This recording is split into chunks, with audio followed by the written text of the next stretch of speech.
على الطريق بين المدينة وتبوك، طريق القديم بين المدينة وتبوك.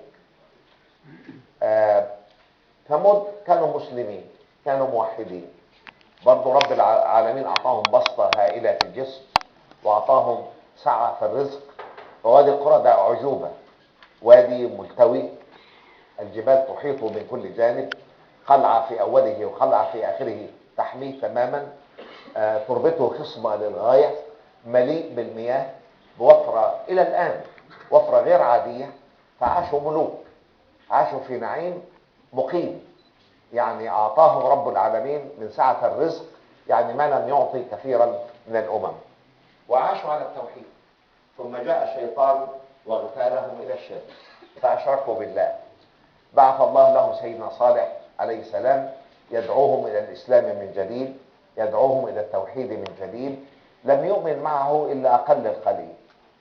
هؤلاء الجبابرة الذين نحتوا جوانب الوادي قصور وبيوت ومنتزهات وملاعب ومقابر، وأتوا في بطن الوادي بكتل صخرية أكبر من هذا المبنى ونحتوها بالكامل، قصور 3 طوابق و4 طوابق بزخرفة عجيبة للغاية.